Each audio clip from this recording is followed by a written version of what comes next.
Estudio Darwin. Lo que investigamos, lo que nos apasiona, lo que teorizamos, lo que descubrimos, lo que observamos, lo que innovamos, lo que proyectamos. Estudio Darwin. Bienvenidos.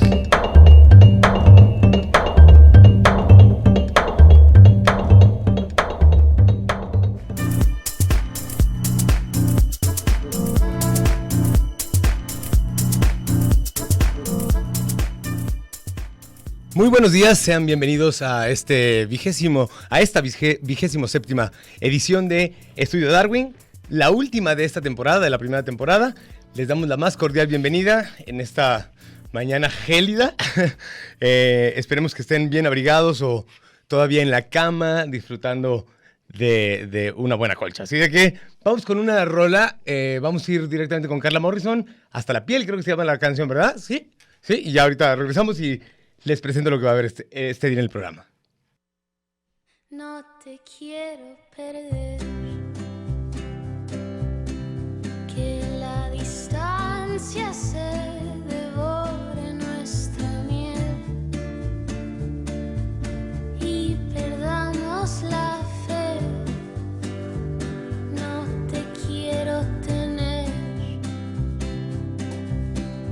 y cuando piense perderte otra vez, me duele hasta la piel dentro de mí. Semillas tengo de ti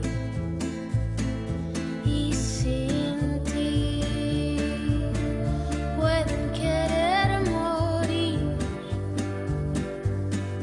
Quiero sentarme a llorar, sacar de adentro mil cosas que te quiero decir. Me siento tan débil sin ti.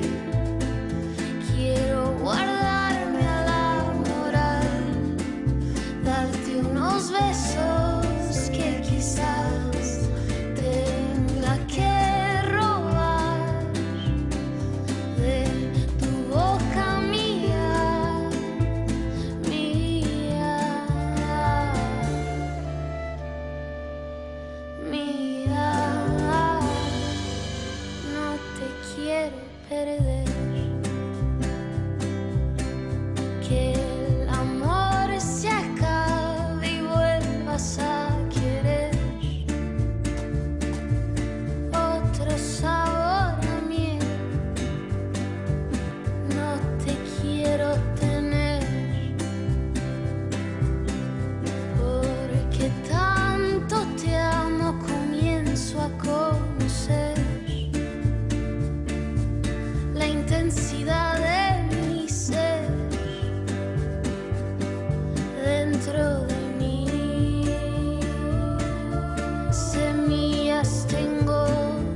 8 de la mañana con 8 minutos.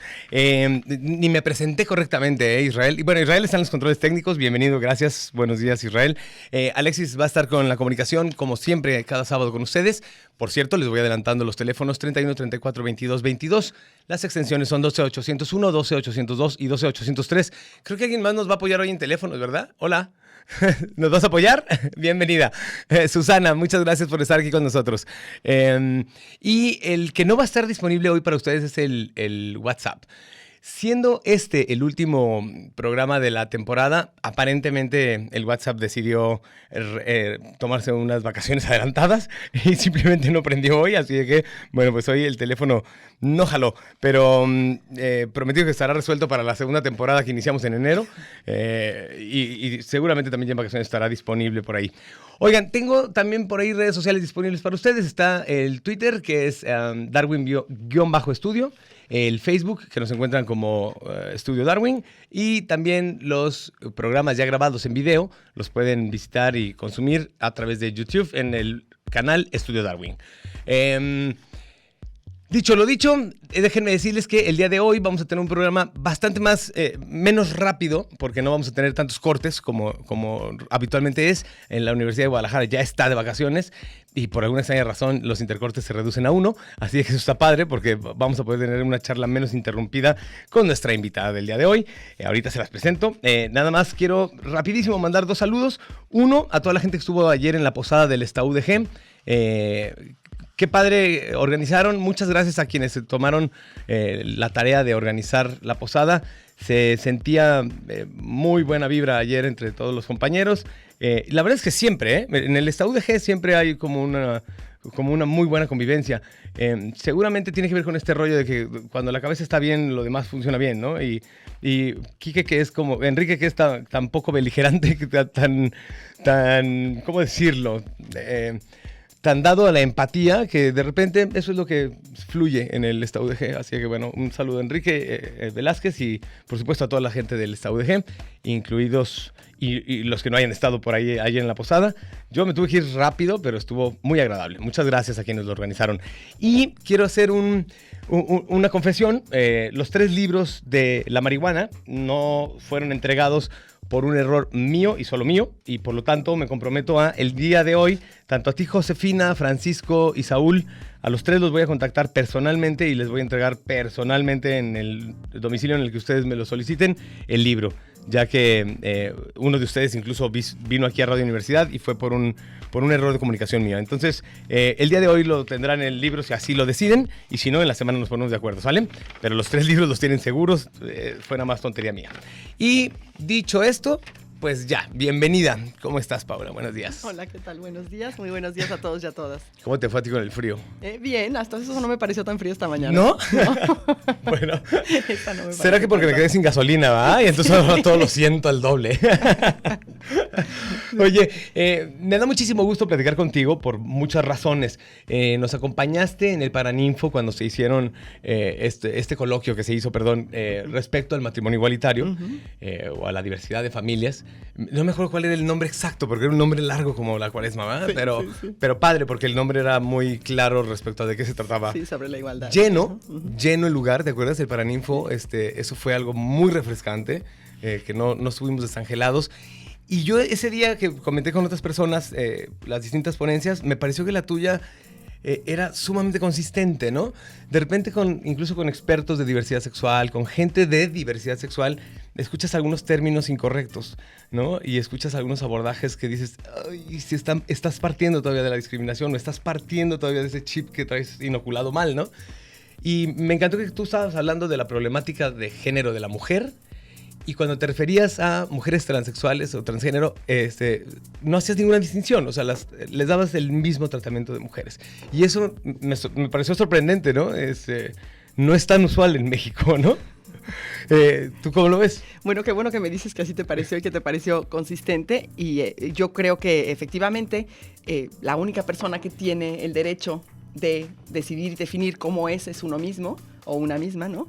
Entonces, pues las mujeres transgénero se viven y se consideran a sí mismas mujeres y nadie más tiene por qué decirles si lo son o no lo son, más que ellas mismas, ¿no? Por Y supuesto. si ellas se determinan mujeres, ¿no? Muchas sí se determinan y se llaman y se consideran mujeres transgénero o mujeres transexuales, ¿no? Dependiendo de cómo viven la cuestión de su cuerpo. Claro. Pero hay quienes incluso, ¿no?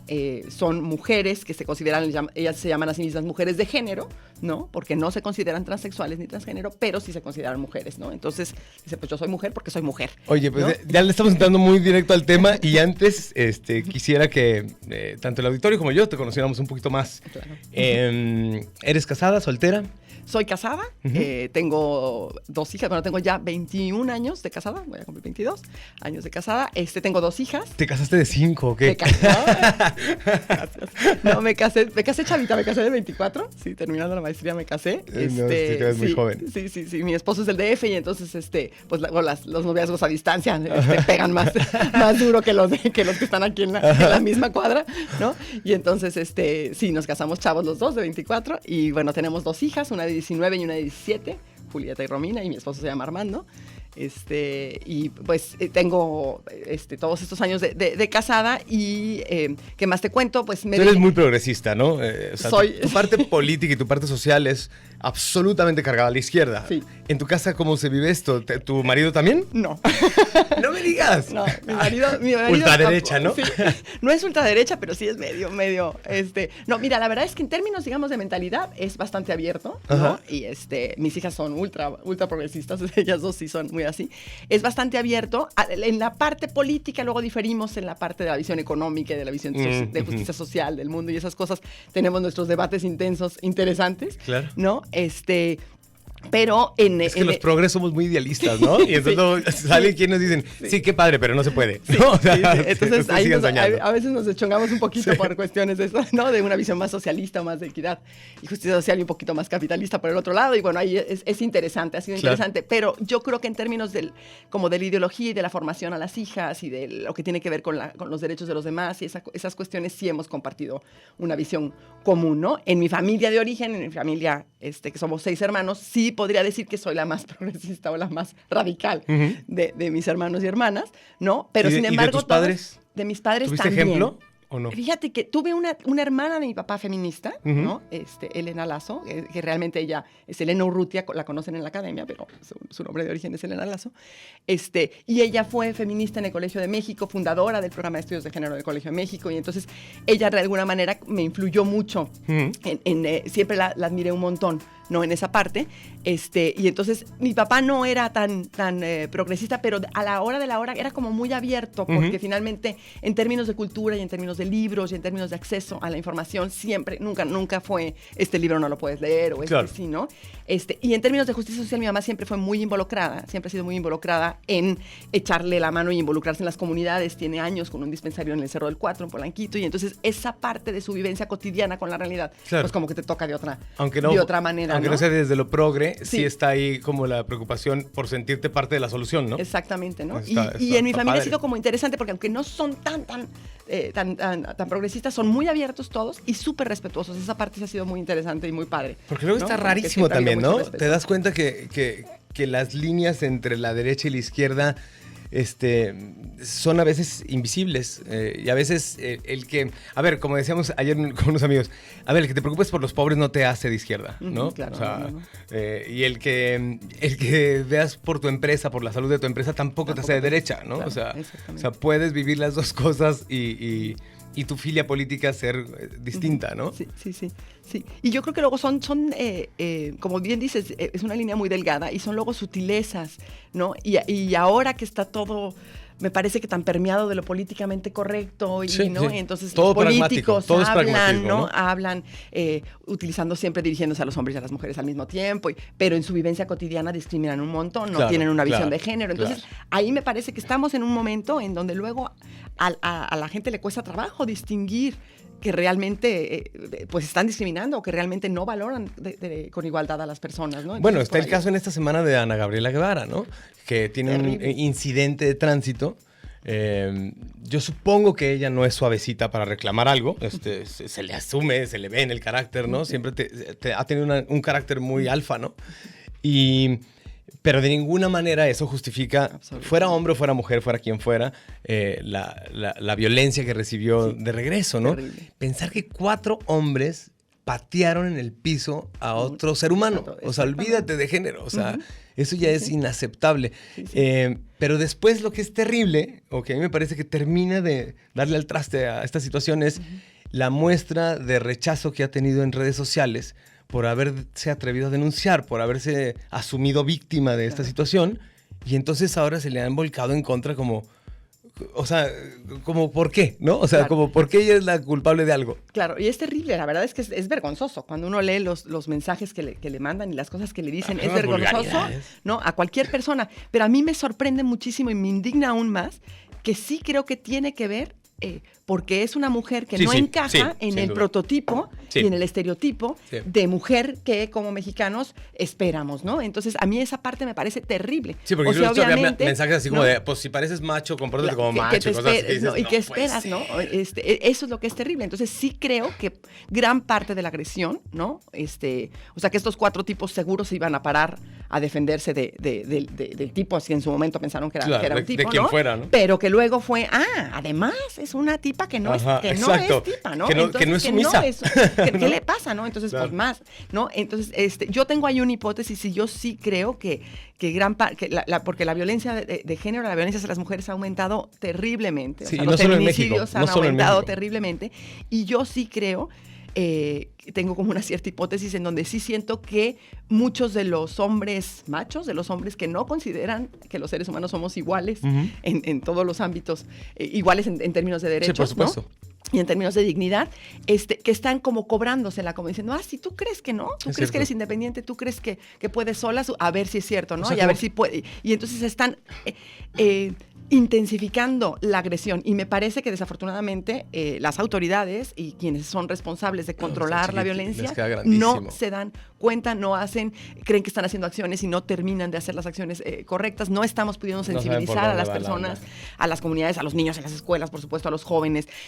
Me parece que por ahí todavía nos falta un montón. Ahora, de a mí hacer. lo que no me sorprende es que el hombre se vea amenazado por una mujer empoderada, porque pues justo eso es el machismo, ¿no? O sea, el machismo es eso, es un delirio de inferioridad, o sea, tú necesitas sacar esta actitud histriónica de supermacho alfa, porque en realidad no estás conformado sólidamente por dentro, ¿no? Claro. Entonces, claro, llega una mujer que aparentemente tiene mayores fortalezas internas que tú, pues bueno, pues todavía te destroza más, ¿no? Claro. Si eres ese macho. Claro, y te impone y te inhibe, y entonces es su defensa y sacan el cobre de lo que aprendieron, además, culturalmente Claro. por años, porque Sí, se también sienten agredidos. ahí nos falta un montón de trabajo también por hacer en términos de las familias, en términos de las escuelas, en términos de la sociedad, ¿no? Para ir pudiendo acomodar el que hombres y mujeres podamos tener las mismas oportunidades, los mismos derechos, ¿no? Y las, digamos, el acceso a los mismos recursos, ¿no? Oye, pero Sí. qué rápido nos vamos a los temas, porque estábamos contigo otra vez, te digo. Oye, ¿decidiste el ITESO o caíste en el ITESO por añadidura? Mira, primero en mi carrera, que estudié Ciencias de la Educación, la estudié en el ITESO, y la verdad es que yo sabía mucho, desde muy chica empecé a trabajar en escuela y me gustó la educación, o sea, como que la parte de la educación siempre me movió, y entonces sabía que era lo que quería estudiar. No había Ciencias de la Educación en el ITESO, y entonces yo me había ido al DF a buscar opciones. No me había convencido, la UNAM estaba justo, además era en el 88 y había un desmadre, había un relajo Sí, no. en esa época, entonces no me latió ver tan desestructurada la UNAM.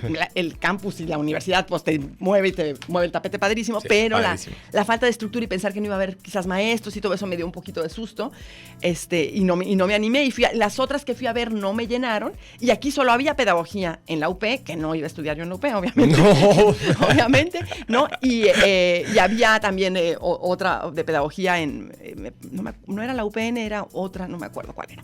Y me toca la coincidencia de que abre el ITESO Ciencias de la Educación, o sea, la primera generación, entonces me toca ser la primera generación. O sea, ¿es equivalente Ciencias de la Educación a Pedagogía? Es muy parecida a pedagogía, tiene un poco más de enfoque a diseño de programas y diseño de currícula. En ¿no? el ITESO. En el ITESO, ajá. Y entonces, pero el ITESO me latía mucho más, me parecía muchísimo Sí, más bueno. abierta, mucho más. Entonces fue padre que justo me tocó, o sea, termino yo la prepa y se abre, ¿no? Y entonces dije, no, pues de aquí soy. ¿no? Y entonces entré un poco, sí, circunstancialmente. Ciertamente eran como épocas en donde no te cuestionabas tampoco muchísimo dónde querías estudiar, dónde eran como las opciones que había, ¿no? Y fue muy interesante formar parte de la primera generación de una nueva carrera. Esa parte estuvo padre.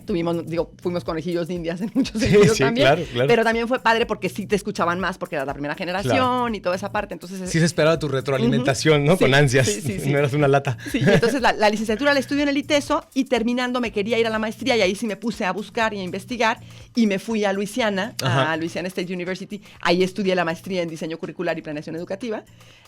Allá conozco a Armando, ¿Por qué mi esposo. Luisiana? Fíjate que estuve buscando como varias opciones y tenía un hermano yo estudiando allá su maestría. Okay.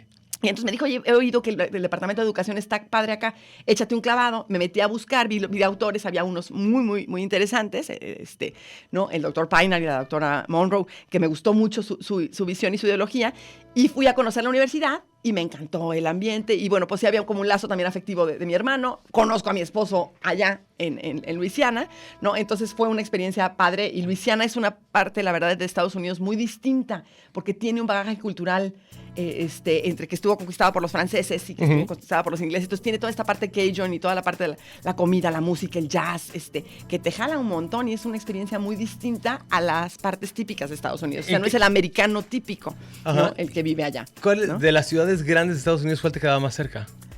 ¿De cerca de acá?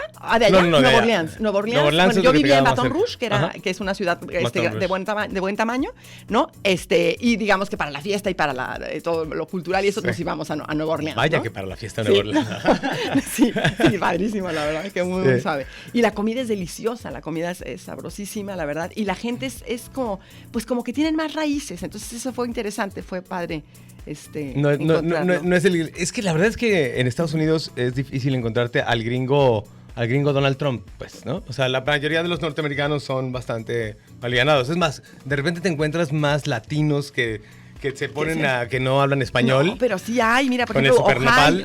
O en tercero de prepa me fui de intercambio y fui a vivir a un pueblito chiquitito que se llama Morrow, en Ohio, y la verdad es que el pueblo entero y la familia entera y todo el mundo era conservadorcísimos. ¿Ah, sí? Sí, terrible. O sea, ¿Y incluso sé xenófobos? que xenofobísimos, no, terrible. La verdad es que fue así un martirio, pero yo muy macha me quedé porque, Bueno, sí, aparte, porque había que tú no es que te aguantar. veas así como muy mexicana, que digamos, No, ¿eh? Podrías pero la verdad disfrazarte es de que- otra nacionalidad. Sí, pero la verdad es que sí, es muy conservadora y sí fue como mucho contraste esa parte. Ahorita me da contraste pensar que las personas que estuvieron allá, todas votaron por Trump. O sea, Tú cuando que lo veo habías en escapado de la UP aquí y te vas y caes voy allá, ¿no? Exacto. Entonces sí hay partes donde dices, ay, Dios. Sí. Oye, tenemos dos llamaditas por acá. Rosario Santiesteban Castillo dice: mis mejores deseos, feliz Navidad y feliz año. Muchísimas gracias, Rosario, igualmente para ti. Y dice por acá: hola, me encanta escucharte, es interesante. Un saludo, Olga Mendoza, vía Facebook. Muchas gracias, Olga. Qué bueno que estás acompañándonos, perdón, esta mañana. Y quédense, porque vamos a pasar ya ahorita a una parte sin corte, porque no. Sí, ya te mando a corte de una vez. No, ¿va? Nos quedan 4 minutitos. Voy a abordar primero el tema.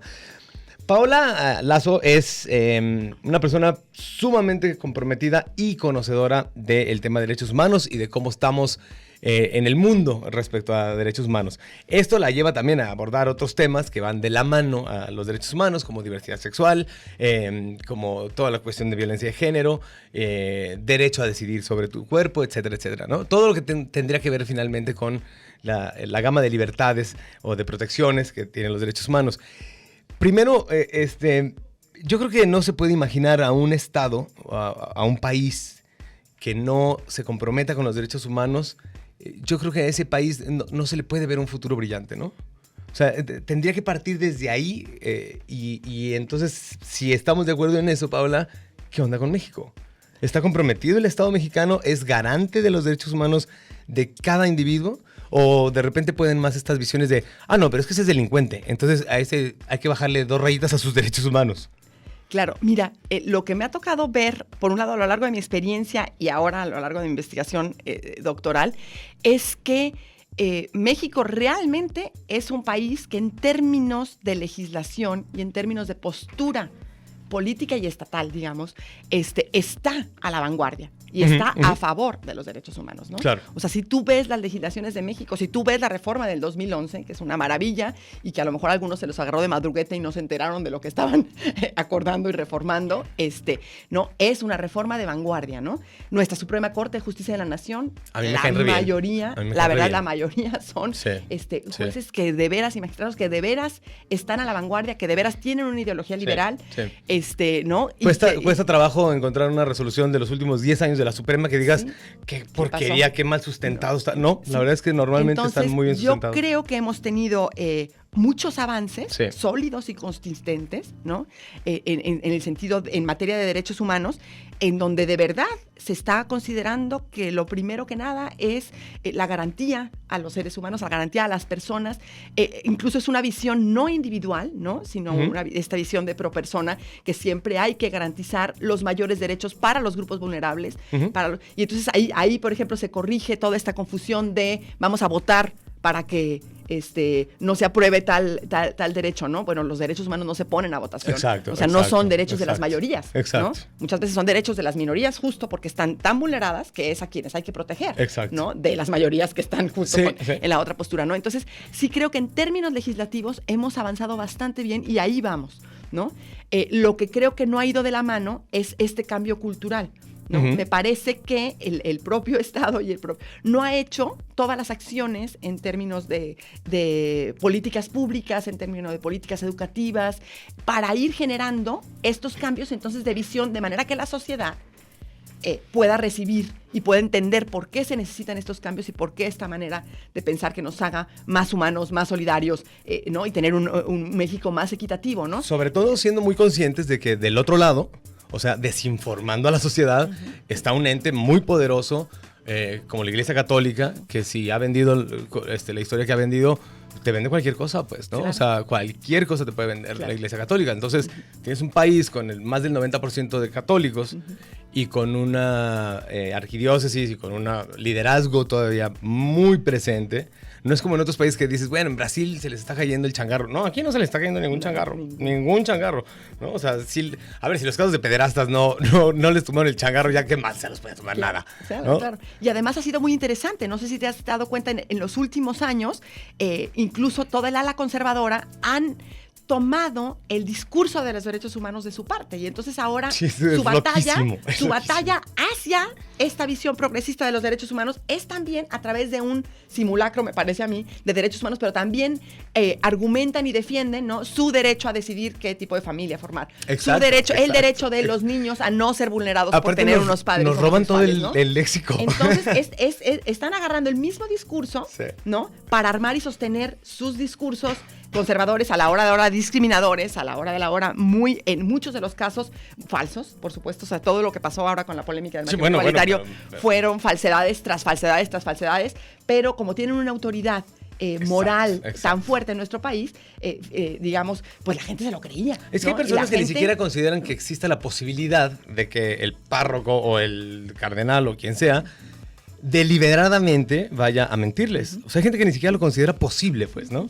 Que parten de que no, ellos en todo caso se podrán equivocar a veces, pero nunca lo harían Pero nunca van a deliberadamente. mentir, Y por favor, esta promoción de lo de la marcha, era deliberado y Sí. descaradamente Sí. impresentable, la Sí, verdad. de verdad, no, a mí bueno, me enojaba un día sí y un día no también. Y qué ¿no? pena, porque con mayores argumentos pudieron haber defendido su posición sin tener que mentir, ¿eh? Sí, no, pero mintieron muchísimo y realmente sí fue. Lo que pasa es que sí estaban como muy asustados porque ha habido un montón de estudios y de encuestas que en el fondo la gente de lo común no Sí. está tan opuesta Sí. a la diversidad. Sí, no sí, está sí. tan opuesta, ¿no? Entonces, finalmente había esa parte de que estaba habiendo cambios en términos culturales y dijeron, no, hombre, ahora sí se nos viene, ¿no? Se nos viene encima el cambio radical, ¿no? Que en ese sentido, la propuesta del presidente Enrique Peña Nieto, a favor de la no discriminación, ¿no?, y de la inclusión y de los grupos de la diversidad sexual, el 17 de mayo pasado, pues no resultó ser tan favorable para los grupos de la No, diversidad. nos vino a hacer un flaco favor. Exactamente. Clarísimo. La verdad es que lo que hizo fue,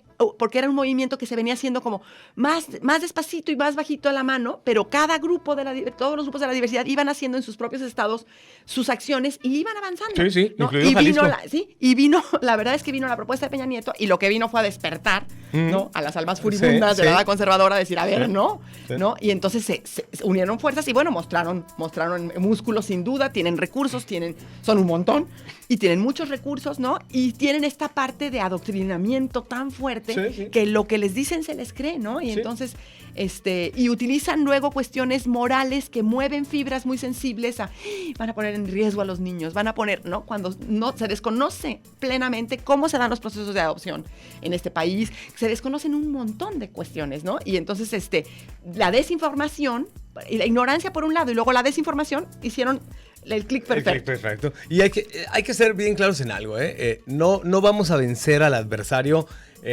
pensando que es pusilánime, porque no lo es. Ese es el problema.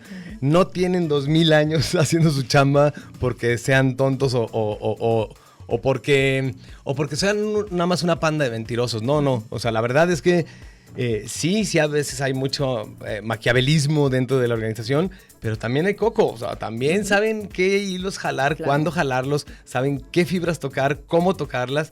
Y son unos maestros para eso, pues, ¿no? Sí. Entonces, Sí, hay que reconociéndoles esos valores, es como podemos realmente competirles, ¿no? Sí. Y tienen una parte de que sí se unen, se unen y tienen una manera de convocar que la verdad es que los grupos que estamos a favor de los derechos humanos y los grupos de la diversidad sexual, no hemos a veces logrado hacer esa solidez, tener Esa esa simbiosis, solidez, ¿no? esa simbiosis. Estamos muy divididos luego a veces, Sí, ¿no? sí, Y sí, entonces sí. están los grupos de la diversidad sexual, pero ahí también, bueno, están los homosexuales, las lesbianas, los trans, y total que se Sí, terminan dividiendo sí. en lugar de vamos haciendo músculo todos juntos y vamos uniéndonos por una causa común. Hay otros países en donde se asume como mucho el término de progre, ¿no? Aquí lo hemos estado hablando mucho en el programa, aunque en México es poco común escucharlo, pero si todos nos asumiéramos como parte de este grupo progre, entonces nos serían mucho más comunes los temas de los otros grupos que integran la diversidad, no solamente sexual, ¿no? Sino incluso también desde la diversidad política, ¿no? Y la discapacidad y un montón. Exacto. Yo creo que el hilo conductor, digamos, y la base y la red que tendría que sostenernos son los derechos humanos. O sea, Correcto. todos creemos que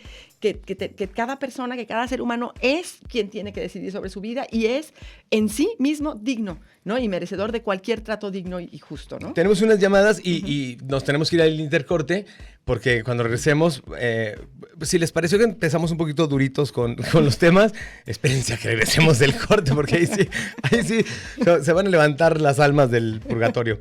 Irma de Jesús dice Irma de Jesús Miguel Garzón dice: felicitaciones a la invitada, es un ejemplo a seguir para las mujeres. Me ha encantado el tema, fue vía telefónica. Muchas Qué gracias. bien, muchas gracias. No, claro, la verdad es que por eso era necesario que viniera Paola en esta primera temporada a platicar con nosotros, porque sí es una mujer que se ha tomado muy en serio esta lucha y está padrísimo. Dice por acá otro mensaje de Vlad Flores, dice: felices fiestas, gracias Vlad, igualmente para ti. Y dice por acá: saludos y los mejores deseos para el año que viene, de Durruti de Alba. Maestro Durruti, ¿cómo estás? Un abrazo para ti también. Vamos al intercorte de estación y regresamos en un segundo con ustedes. Están escuchando Estudio Darwin. Lo que investigamos. Estudio Darwin. Transmite XHUDG 104.3 de FM. Radio Universidad de Guadalajara. Con 40.000 watts de potencia desde el Cerro del Cuatro en Tlaquepaque, Jalisco. Y con los estudios en Ignacio Jacobo número 29, en la colonia Parque Industrial Belénes, Zapopan, Jalisco, México. Sistema Universitario de Radio, Televisión y Cinematografía. Facebook, Radio Universidad de Guadalajara. Lo que descubrimos. Estudio Darwin. 8 de la mañana con 40 minutos, estamos de regreso y ya que conste que sobre aviso no hay engaño, Paola, les dijimos que si habíamos empezado heavy, ahí les va más heavy.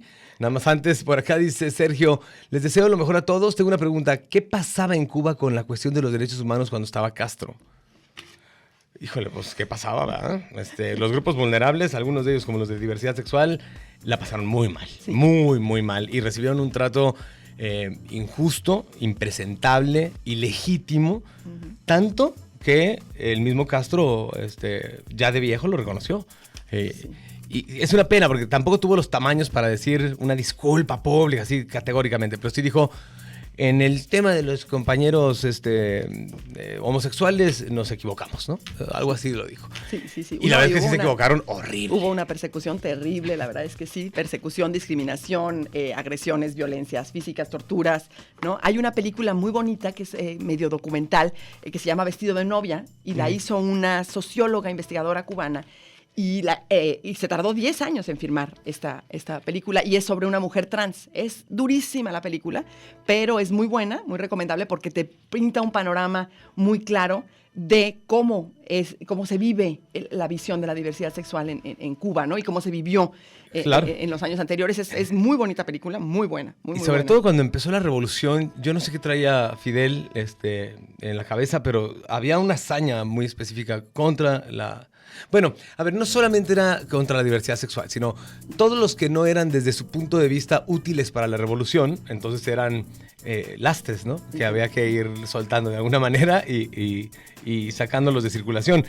Y él asumía, o la revolución asumió como grupo, que las personas homosexuales no eran combatientes, pues, no eran alguien que les fuera útil para esto.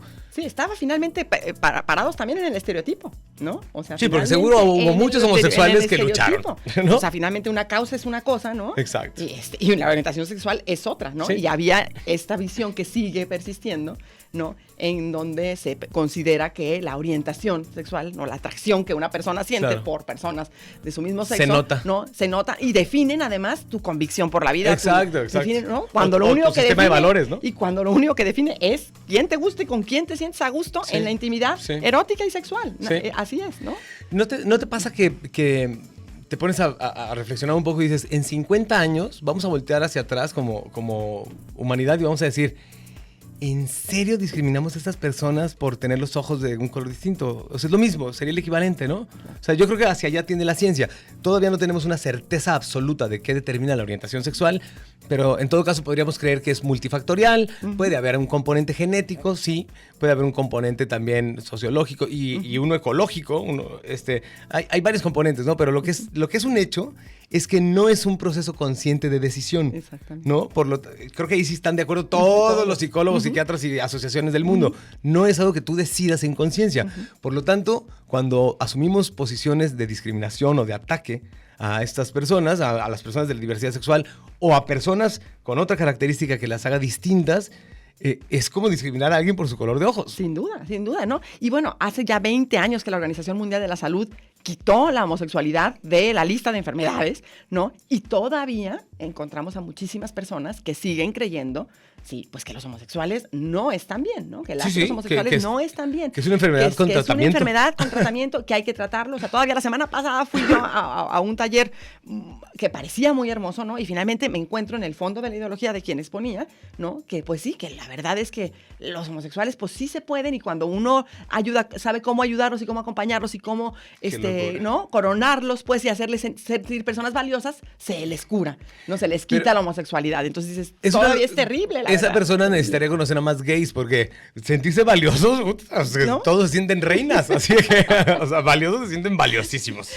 ¿No? No, pero sí creo que sí siguen dándose casos muy fuertes y muy serios de discriminación social, Tú cultural. decías, hace más de 20 años que salió de la lista de la OMS. Lo que es increíble es que haya estado. Ya, claro. ¿No? O sea, eso es lo que es impresentable. Por supuesto. ¿En qué momento la Organización Mundial de la Salud dijo, sí, seguro la orientación sexual es una enfermedad, pongámoslo? Híjole, desde ahí, ¿qué no escucharon a Kinsey y a todos los demás que estaban, a Freud y a todos los que estaban en ese momento ya diciéndoles, no, eso no va por ahí, los tiros no van por ahí? Claro, sí. Y luego lo que pasa es que son luego mensajes tan contradictorios, ¿no?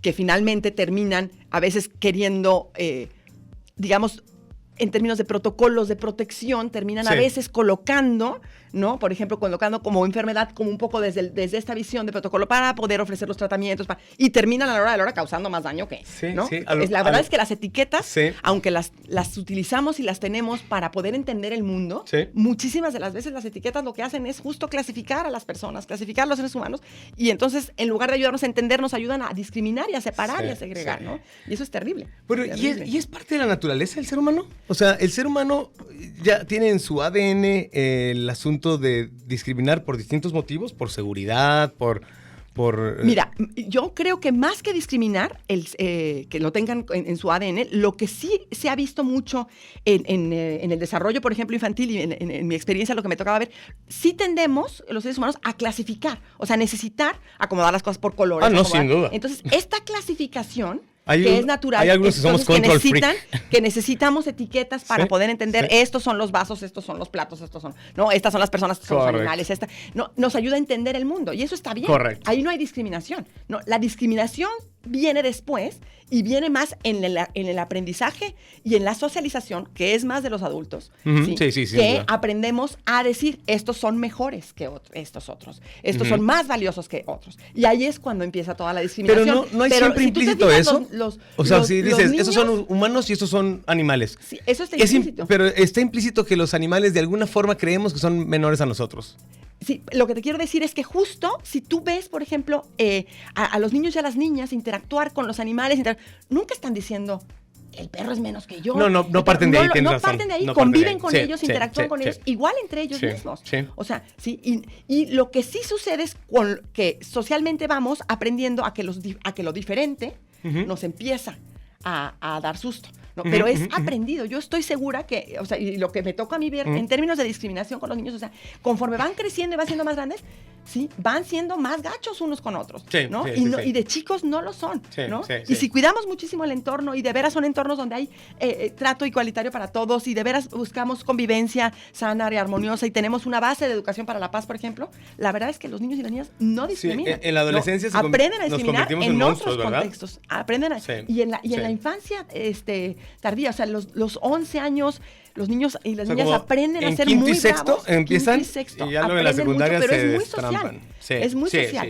¿no? Y lo malo es eso, pues que la escuela no tiene todo, en el sentido del ámbito escolar, si tuvieras una escuela ideal que pudiera trabajar por la convivencia pacífica todo el tiempo, pero pues la familia, los vecinos, el barrio, total que van aprendiendo y como esta parte de sentirse más que los otros los va empoderando, entonces empiezan con estas acciones. Y le sumas a eso, que no tienen los frenos que luego los adultos sí tenemos, de saber qué es lo correcto, en qué sitio sí, en qué sitio no, y qué es políticamente correcto, y entonces se vuelven unos seres crueles, sí, pueden ser muy crueles, que no tienen, y aparte impertinentes, que expresan la idea de la peor forma posible en el peor contexto y a la persona a la que más daño le pueden hacer. Sí, ¿no? sí, hay que trabajar mucho por ahí, mucho hay por hacer, ¿no?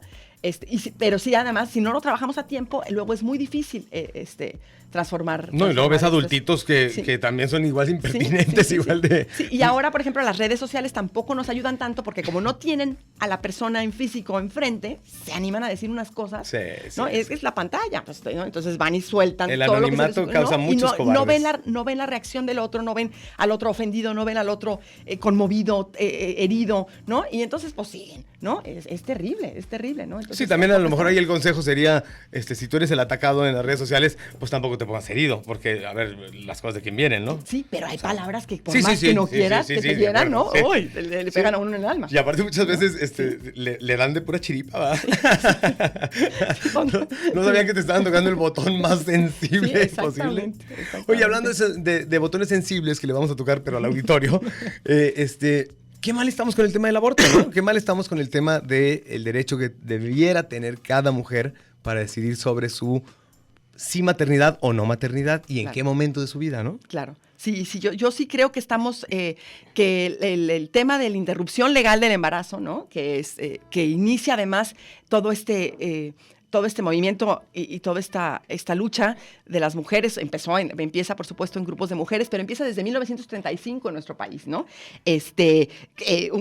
Un frente que se llama un Frente Único Pro Derecho de la Mujer, ¿no? Que en 1965 demanda el aborto por razones sociales y económicas en el Código Penal desde entonces, y por supuesto las tiraron a locas y las mandaron a volar, pero desde entonces empiezan grupos de mujeres a decir, a ver, ¿por qué otros tienen que decidir sobre nuestro cuerpo? ¿O por qué si no tengo las condiciones económicas, ni sociales, ni personales para ser madre, ¿por qué tengo que ser madre, no? Y entonces, todo esto se da, por supuesto, México es un país que idealiza la maternidad de una manera sorprendente, ¿no? El rol de madre es, las mujeres o somos madre o no somos mujeres, Sí, ¿no? sí, tal cual. Entonces es así Tal como, cual. ¿no? Y efectivamente la maternidad puede ser algo sumamente placentero. Aparte es como la sumamente- coronación de cada mujer, ¿no? Sí, Ya. puede ser Si algo eres madre, ya eres sumamente- santa. Puede ser algo sumamente maravilloso, pero la maternidad no tiene por qué ser algo que quieran vivir todas las mujeres. Ni definirte. ¿no? Ni definirte. De ninguna manera, porque ¿no? entre muchas de las cosas que somos, pues podemos ser madres o no, ¿no? Entonces, por ahí de los 70 se empieza a revivirse esta lucha y esta búsqueda de Y los se hicieron grupos de las cambios mujeres positivos. y se empiezan a hacer cambios positivos, Sí. ¿no? Ahí viene emparejado algo que favorece mucho este movimiento, que tiene que ver con la sobrepoblación en nuestro país y que empiezan a haber leyes, ¿sí? Leyes de planificación familiar, Ujú. ¿no? Para poder disminuir el crecimiento poblacional en nuestro país, que iba a todo lo que daba. Y entonces entra también la anticoncepción de manera legal.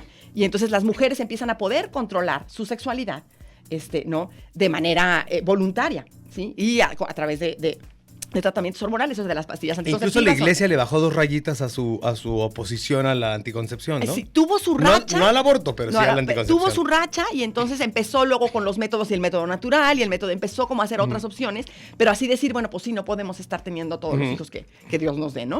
Entonces, eso favorece mucho el que se empiecen a dar esta lucha y esta búsqueda. Sin embargo, todavía no se lograba pues este movimiento, ¿no? Y es interesante, a mí me gusta resaltar lo que hay detrás de la interrupción legal del embarazo, porque la gente cree que es, las mujeres que no quieren ni cuidarse, ni protegerse, ni nada, y que quieren vivir su sexualidad sin pensar y libremente, Sí, ¿no? de inmediato se piensa sientan en que libertinaje, ¿no? En libertinaje, y además se piensa que las clínicas de interrupción legal del embarazo en la Ciudad de México están con mujeres haciendo cola por Claro, millones. y como si fuera un ¿no? spa, ¿no? Como Y si que fuera, llegas, te ajá, tratan sí, voy al padre, masaje, llegas ¿no? muerta de la risa. Por supuesto que no. Entonces, es importante ser conscientes de que toda esta búsqueda porque se legalice la interrupción del embarazo, ¿sí? Porque se legalice el aborto, tiene que ver, primero que nada, con la disminución de la mortalidad materna, ¿no? Básicamente. Primero que nada con eso, ¿no? O sea, quien está decidido a interrumpir su embarazo, quien está decidida, lo va a hacer. Sí, ¿no? exactamente. ¿En qué condiciones lo haga? Eso es lo que es terrible. Cuando Eso no es lo- legal, donde entonces las tendríamos que condiciones estar, son exacto. clandestinas, las condiciones son precarias, no son condiciones de salud, son condiciones además de violencia y de agresión hacia las mujeres, Correcto. porque la verdad es que las personas que practican los abortos clandestinos difícilmente están capacitadas, preparadas para tratar de manera sensible emocionalmente a la mujer, sí. por un lado, y además con calidad en Técnicamente. términos de técnica Sí, y médica, sí, ¿no? sí, sí. Entonces, está la disminución de la mortalidad materna. Hay un dato que es realmente aterrador. 1 de cada 6 mujeres que tiene un aborto clandestino, solo 1 accede después a servicios médicos de salud para poder no tener riesgos, ¿no? Claro, Entonces, claro. las otras 5 no lo hacen, no van por miedo porque hay persecución, porque hay criminalización de la mujer, que eso es terrible, ¿no? Hay amenazas, las enfermeras las denuncian, entonces, por temor, ¿no? ¿En Jalisco hay alguna mujer en la cárcel por haber practicado un aborto?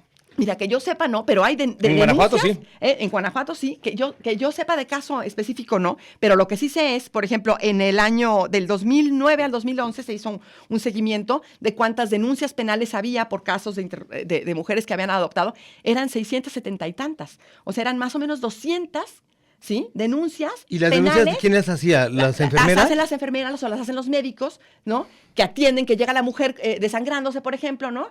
Y entonces y dicen, no, esta se provocó el aborto, ¿no? Ahora, Y, ¿a los médicos se les obliga a informar o no? Mira. ¿O está en su decisión si informan o no esta Mira, situación? hay como dos situaciones importantes. Por un lado, tenemos en México, a partir del 2007, desde 2000...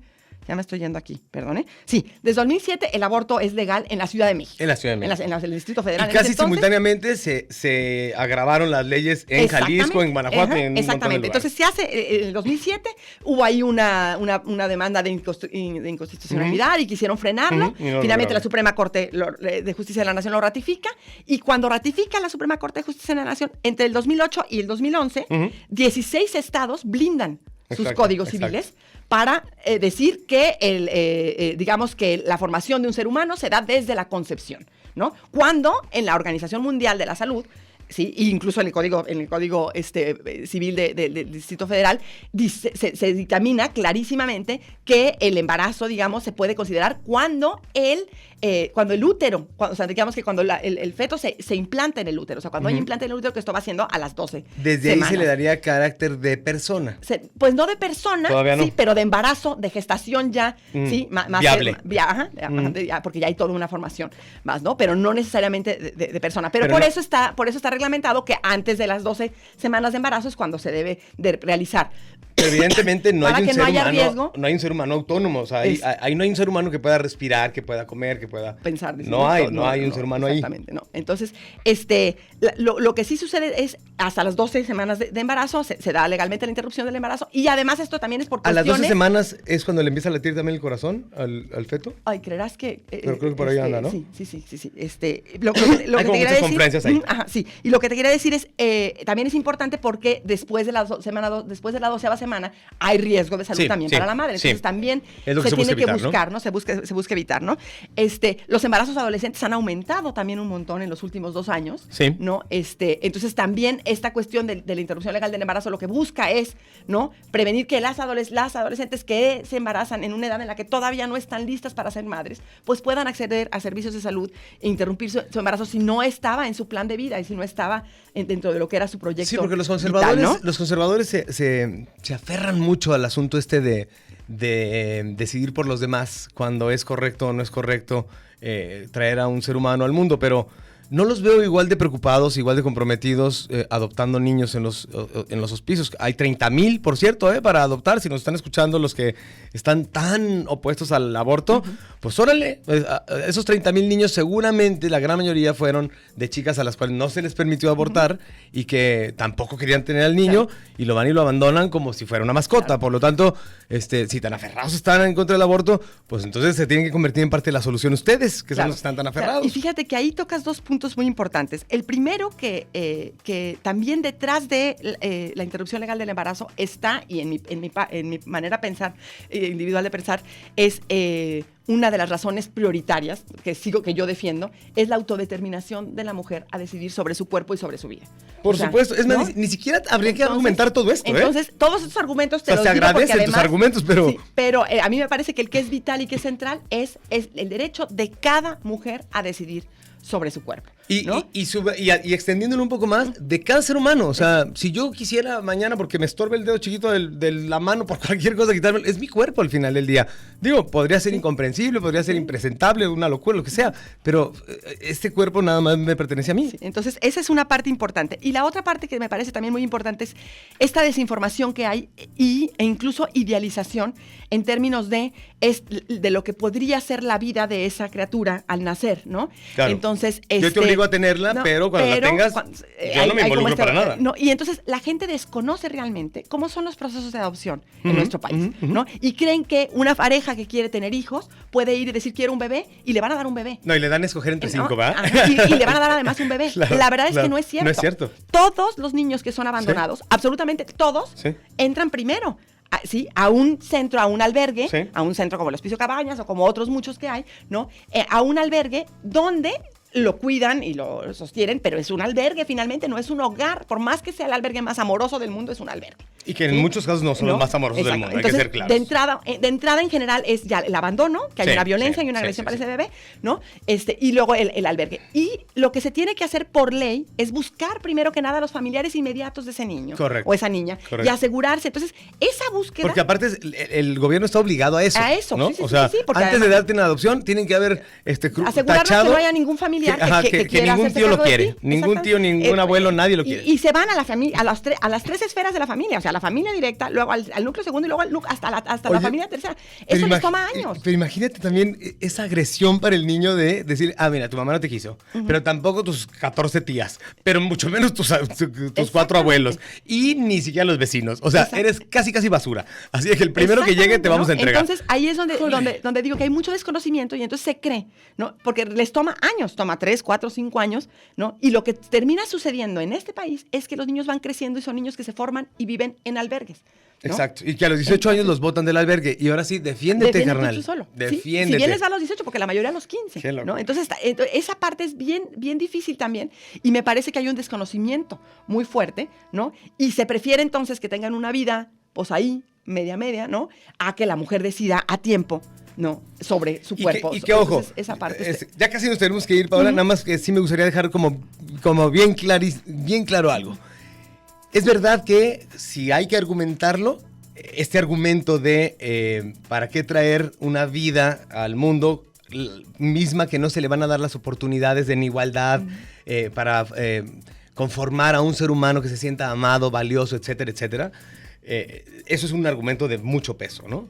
Pero ni siquiera tenemos que presentar ese argumento ni ningún otro, excepto el de la propiedad del cuerpo, sí, pues, ¿no? De la autodeterminación del cuerpo. Claro. Ese es el único argumento necesario. Y sabes que una última cosa que sí me gustaría tocar, Miguel, es otra de las problemáticas más fuertes que veo en el país, en nuestro país, tiene que ver con los casos de los embarazos de las mujeres víctimas de violación. Ese ¿sí? es el que es impresentable. Que en Jalisco y en el país lo entero, hayan quitado, ¿no? porque en Jalisco sí se podía antes. No, pero la cosa es que no sigue pudiéndose. O sea, la ley todavía, y lo que sucede es que las mujeres y las personas en general lo desconocen. O sea, hay lo que se llama causales. Sí, de interrupción legal del embarazo. ¿En Jalisco entonces, todavía quedan Jalisco causales? todavía es la causal. Okay. Sí. Entonces, hay una norma que por es la norma violación, 0, sí. hay una norma que existe desde el 2005, que es la norma 046, ¿sí? De la Secretaría de Salud, que le dice a todas las instituciones de salud del país, que les dice, si una mujer es víctima de violación, ¿sí?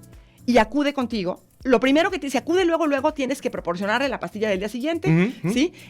Y si no, un legrado. Y si no, a practicarle una interrupción legal del embarazo. Tú tienes la obligación, ¿no? Lo que sucede es que las instituciones de salud de nuestro país siguen resistiéndose a eso, pero la norma está. Pero y el DIF y todo el mundo. Sí, aquí han obligado a menores de edad, a niñas menores de edad a tener a otra niña. O sea...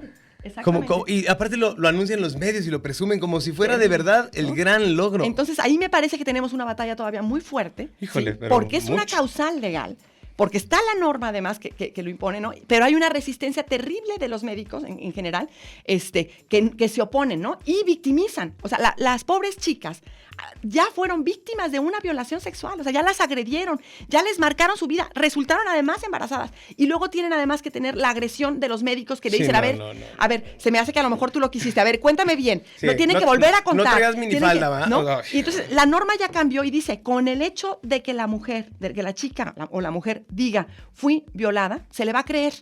¿No? No pueden volver a victimizarla. Así se modificó el año pasado la norma para que quedara así.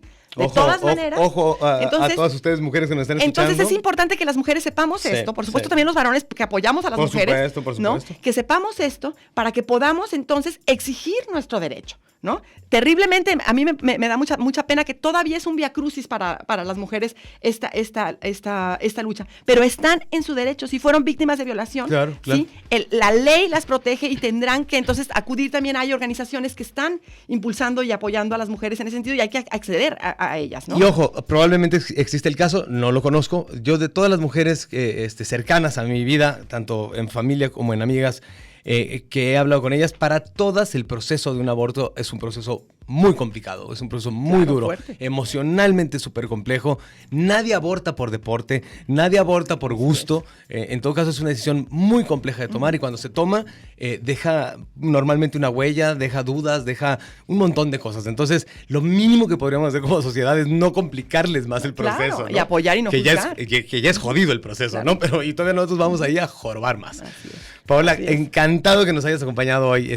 Muchas gracias y espero que sea la primera de muchas otras veces que nos visites. Encantada de acompañarnos y muchas gracias a todos y a todas por escucharnos. Sí, no, fantástico. Rapidísimo, una llamada nada más. Sergio dice: felicita a Paola y quiero pedirle ayuda porque he padecido un cuadro de nervios y este estigma a veces es peor como tratan a los homosexuales. ¿Qué recurso puedo hacer para mis últimos días para luchar con este estigma? Yo pienso que deja por acá sus datos, lo contactas tú, ¿verdad? Claro. Perfecto. Pues muchísimas gracias. Esta fue la 27ª edición de Estudio Darwin, la última de la primera temporada. Nos vemos hasta enero. Gracias. Estudio Darwin. Lo que investigamos, lo que nos apasiona, lo que teorizamos, lo que descubrimos, lo que observamos, lo que innovamos, lo que proyectamos. Esto es Estudio Darwin. Esta fue una producción del Sindicato de Trabajadores Académicos de la Universidad de Guadalajara.